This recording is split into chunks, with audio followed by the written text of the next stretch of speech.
Greetings and bienvenue, midnight crew. Thank you for returning to this broadcast. And welcome to new viewers joining us for the first time. If you like a video, then feel free to subscribe. E15. Live in New Mexico. Fuck this place, man, hot as fuck. Why not California? Live in a pretty nice house, outskirts of town. About 30-minute walk. Into town proper, 5 minutes in a car. Big ass backyard, like bigger than the house, and on the other side of the fence is a straight up forest. Hardly even 20 minutes away from Gila National Forest. This is like summer though. June or July or somewhere in there, so nobody goes into the forest. My brother, John, we call him Johnny, is in the Marines. He's on shore leave, home for a week or two. So, what does he do? Wrangles up a bunch of his military friends, about 8, and invite me to go camping with them in the forest behind our house. Tells me I can invite a friend or two of mine. Bring my hunting rifle in case they feel like going on a deer hunt or something. Sure, why not? Johnny's been away for a long ass time. I invite my best friend, Sarah, to go camping with us. She's like, of course, lol. Now a thing about John is that he loves scaring the piss out of me. So, the entire time people are arriving at our house, I'm expecting him to pull some sort of shit. Keeping my cell phone in my bra because we aren't that far away from the house and it's not like we won't get any service when we're in the woods. Everything's fine for about 30 minutes. I'm sitting with Sarah and we're giggling. All of John's Marine buddies are good guys, but really rowdy. They have beer, offer us some. Sarah goes, fuck that, but I've got nothing against beer, so why not? I take one beer and that's it. They may be good guys, but they're guys and I'm not about to get drunk with like 8 of them around. For the most part everything was normal until I felt something watching me from the woods. I looked around for Johnny because I wanted to ask him if he invited anybody else to go camping with us. He's nowhere to be seen. I'm worried, but Johnny also has a rifle. So, he'll be fine. Take up spots on the edge of the campsite so we can watch the guys. After 20 minutes there are guys running around shirtless, laughing and hooting and hollering and shit. Wearing camo fatigues and hiking boots and having a good time. And Sarah and I are busy with the eye candy when I feel something grab my shoulder from behind. Jesus Christ. It's Johnny, he fucking snuck up behind me. I'm mad, but I'm not about to go back inside or anything. Eventually the campsite gets moved a little deeper into the forest. We can barely see the fence from where we are. Sun is definitely going down now, and in the dark the house and the fence fades from view. Light a campfire. Sure, why not? Dudes are dancing around it shirtless, everybody's laughing. Around our house, usually the forest lit up with noise around sundown. I'm talking, like birds and shit. It always got pretty noisy. But tonight, it's dead fucking silent, not a single owl or bird or anything. We don't care, it's a party. Sarah is flirting hardcore with some of the guys, and that's sort of gross to me, but only because I A, associate them with my brother, and B, they're all 21 and up. Suddenly we hear this, I don't know. A wail? A moan? Sounded like 2 people at the same time, high-pitched and low-pitched. Off in the forest. Everybody gets quiet. Thank God for Marines. They put their shirts on and put away the beer for a second. Maybe it's a bear. Friend, when have you ever heard a bear like that? At this point we notice that the forest is silent, just dead fucking silent. Everybody is getting a little nervous now, especially Sarah. Let's go back to the house. Come on guys, really we should go back to the house. Johnny's buddy Martin basically tells her to woman up and settle down. Sarah gets pissed and clams up. We hear it again, closer this time. Johnny's got his rifle. I go to get mine. But like a fucking idiot I left it at home. There are 3 people with hunting rifles including Johnny and 1 guy with a pistol. Suddenly everything fucking reeks. I'm talking rotting meat and vomit. It's so bad that one of Johnny's friends gags. Hardcore Marine has been overseas for like 3 months. He gags from this smell that is coming out of the woods. They form up around us, because protect the civilians, I guess. 8 guys with Johnny, Sarah and I in the middle. Now, living in New Mexico, we hear a lot of Spanish horror stories and such, so there are a couple of jokes floating around about La Llorona, the one who cries, which is a pretty popular ghost story. Sarah hates that sort of shit. Shut the fuck up, guys, right now, seriously. Martin tells her to cool her tits, it's just a joke. She starts to reply when the campfire goes out. Mass fucking panic.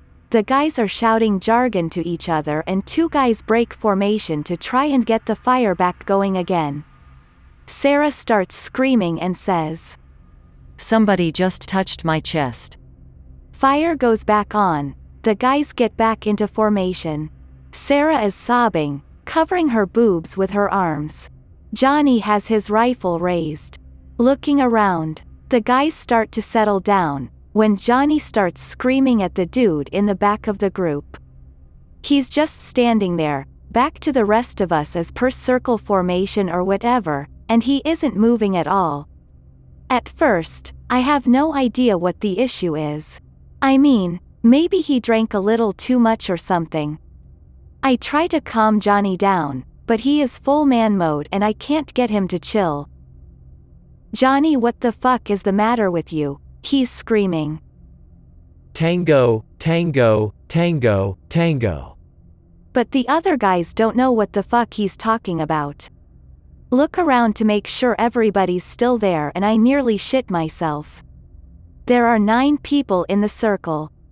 Nope.jpg. A second later the other guys catch on. The 2 standing on either side of whoever the fuck this is leap back like it's about to explode. All 3 rifles and the pistol leveled at this guy's head. He doesn't even fucking move as 8 dudes start shouting for him to get on the ground and put his hands on his head. Hear something rustle in the bushes off to the right. 8 dudes turn with military precision to look and Sarah and I scream because the second they look away, number 9 starts to look over his shoulder and then vanishes. Nope, out of the circle. Nope, down the hill towards my house. Nope, straight into the fence because fuck if I can see where I'm going. Luckily, I'm a bit stockily built, and I've got plenty of muscle from hiking and hunting in the woods and the fence is old and weak. I go right through my fucking fence, cut myself in 3 places and get a fat splinter in my elbow, but I'm in my backyard at least. Johnny, Sarah, and the others come hurtling down the hill after me, file in through the fence. Tango sighted. In the light of the campfire we can see it standing in our campsite, looking down at us.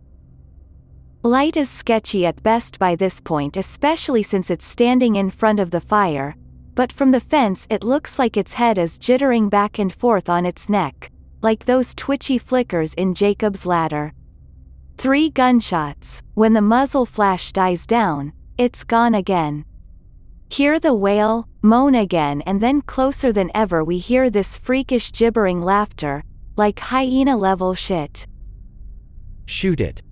Now they're wasting ammo out of fear, shooting at shadows in the forest. Sarah has practically shit herself by this time. She's sobbing and screaming and trying to get me on my feet so we can get back inside. Johnny tells the others to get through the fucking fence already. When we all look back up, it's halfway down the hill, shaking like it's vomiting or something, but there's no sound or anything coming out of its mouth. Get in the fucking house. Through the fence, sprint across the yard, Johnny pulling me along because my arm fucking hurts, and I can't do anything. Make it back inside, lock the back door, crowd around it with guns. Martin helps me with my fucked up, and Johnny grabs my hunting rifle from my room. locking all of the doors and windows in the house as he goes. Sit around the door all night, literally too pissed scared to leave our spots. Parents come home from town at 12:15 and we all shit bricks. My mom and dad refuse to believe us even though I'm all bloody. Johnny's gun has clearly been fired and he shows them the clip, and we're all clearly spooked as fuck. They got mad at us for locking all the doors and leaving a fire in the forest, so they just go right to bed. Fem Anon's mom is right. We got to put out that fire. Johnny straight up fucking laughs, like who is going to be stupid enough to go back out there?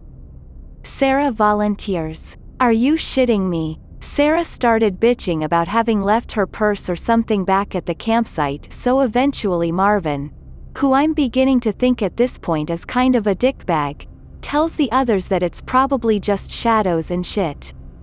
Sarah goes with Marvin back to the campsite. Marvin takes the pistol. We sit there for like 10 minutes, getting antsier and antsier. Pounding on the back door. Jesus Christ. Martin starts screaming for us to let him in, calling us happy and friends and the like. Johnny opens the door. Where's Sarah? He doesn't know. Where the fuck is Sarah? Apparently when they got to the campsite, when Martin put out the campfire, Sarah started giggling like a hyena and then vanished. He got the fuck out of there. Johnny started arguing with Martin about leaving a civilian alone in the forest, and I'm just ready to pass out or cry from exhaustion and my arm. Johnny and Martin are fucking screaming at each other. Mom comes in from her bedroom and tells them to shut the fuck up. People are trying to sleep. What's going on? I start crying. Tell her that Sarah's gone. What do you mean gone? Fuck if I know. Martin fills my mom in, and she goes to call the police. Johnny tells her to wait in her room and lock it, and her window, and the bathroom door. Martin calls Johnny an idiot and tells him that they should get all the civilians rounded up in the same place. Johnny starts to respond when there's a thump on the back door.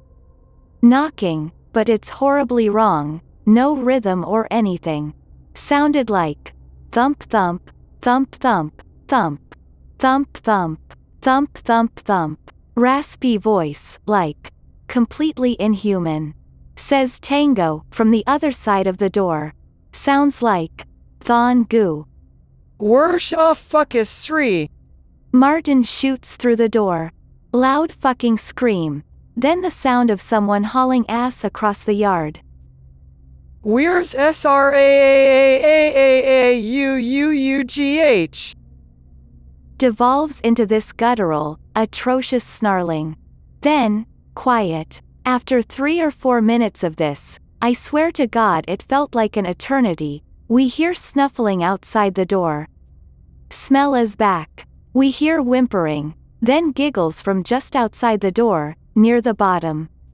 Whimpering like a dog or an animal. Then, very very softly, from the bottom of the door. Sarah, Sarah. Everything in my body goes fucking cold, my stomach does a flip, and the guys are too freaked out to even shoot for a second. Johnny puts a rifle round through the door, but by the time he shoots the thing must have moved. Because seconds later we hear the hyena laughter up on the hill again. We watch the back door until the police show up. Someone is in the forest fucking with us. They investigate, come back in half an hour and say that their dogs are going apeshit. But they can't find anything, have we been doing drugs? Etc. Alcohol. But that's it. Police leave and we don't hear the thing again. Nobody felt safe going home that night and my bedroom had a window looking out into the backyard, so everybody slept in the living room. The next day we got all our shit from the campsite and I went to Sarah's house to tell her parents that Sarah had gone missing in the forest. Sarah lived down the street from us, and their backyard didn't lead into the forest like ours did, but it was really close. Sarah's mom answers the door. Explain. What are you talking about? I heard Sarah come in early this morning. Nope, it out of there. We moved about 3 weeks later, to California. Before anybody asks, no, I didn't go to see Sarah at all after that. She didn't show up to school and I refused to even go outside alone without my rifle, so I was sort of a shut-in. I hope that you enjoyed tonight's broadcast. If you enjoyed tonight's story, then please subscribe to the channel as more Greentext will appear daily. A new broadcast will appear when the clock strikes midnight Central Time.